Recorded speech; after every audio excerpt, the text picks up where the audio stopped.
Guys, education regulation या education policies में UGC यानी कि यूनिवर्सिटी ग्रांट कमीशन का बहुत ही अहम रोल होता है, जिसकी गाइडलाइंस के अनुसार किसी भी कैंडिडेट्स को किसी भी पाठ्यक्रम में पीएचडी परस्यू करने के लिए मिनिमम एलिजिबिलिटी स्नातकोत्तर यानी कि पोस्ट ग्रेजुएशन अनिवार्य रहता है, या ये कह सकते हैं अनिवार्य रहता था।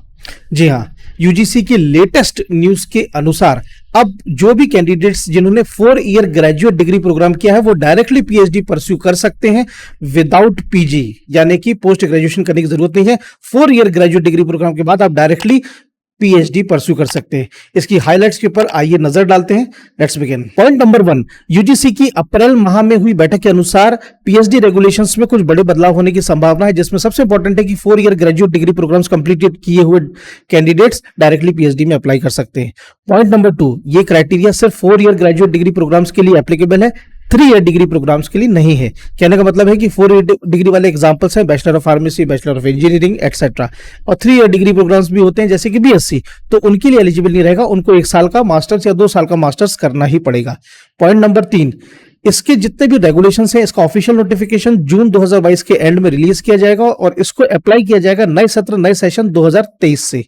नंबर 4, कि ये सारे रेगुलेशंस नई यानी कि NEP that is new education policy के तहत लाए जाएंगे।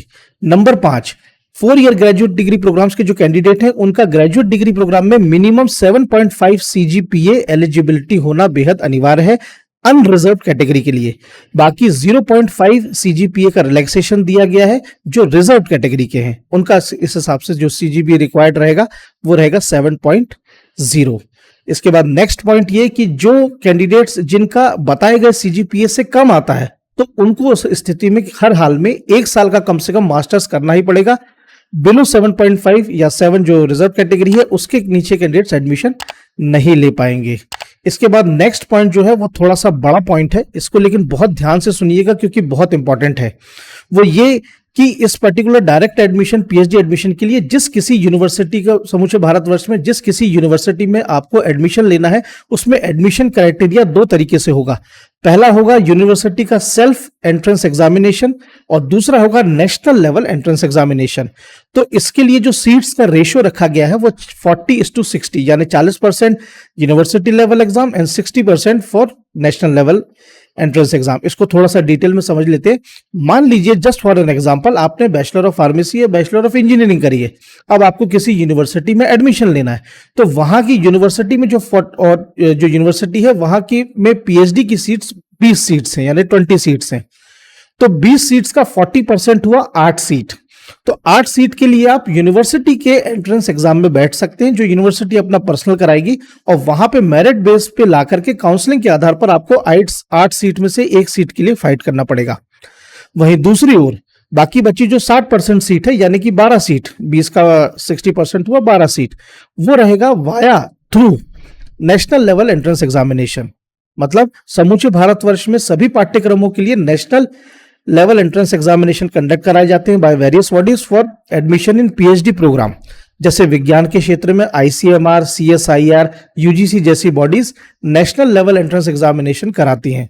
तो मान लीजिए आपने national level entrance examination crack कर लिया है और आपके पास अच्छे मेरिट के मार्क्स हैं, तो उसी यूनिवर्सिटी में 12 सीट्स के लिए डायरेक्टली आप एडमिशन ले सकते हैं without appearing in university level entrance examination. मतलब आपको यूनिवर्सिटी का लेवल का जो एंट्रेंस एग्जामिनेशन होगा वो नहीं देना होगा, डायरेक्टली आप अपना जो नेशनल लेवल एंट्रेंस एग्जाम आपने क्रैक किया उसके आधार पे आप एडमिशन ले सकते हैं।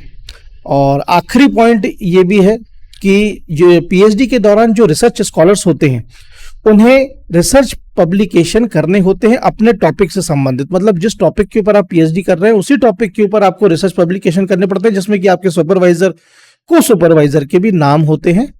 तो इसका अभी तक इंडेक्स्ड जर्नल में पब्लिकेशन आप कर सकते थे किसी भी इंडेक्स जर्नल में, लेकिन इस पर्टिकुलर रेगुलेशन के तहत जब आप पीएचडी करेंगे तो आपको हर हाल में पीयर रिव्यूड या रेफर्ड जर्नल में ही पब्लिकेशन करना होगा जो कि थोड़ा सा स्लाइटली टफ होता है।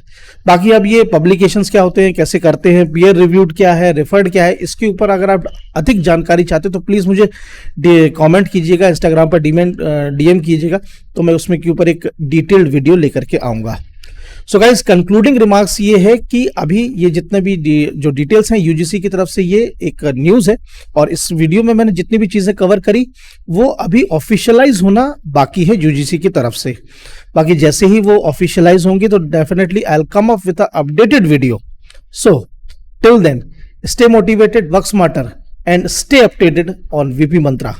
एंड हाँ राइट, जाने से पहले एक निवेदन छोटा सा कि गाइस प्लीज चैनल को सब्सक्राइब जरूर करें ताकि आपको लेटेस्ट नोटिफिकेशन मिलते रहे।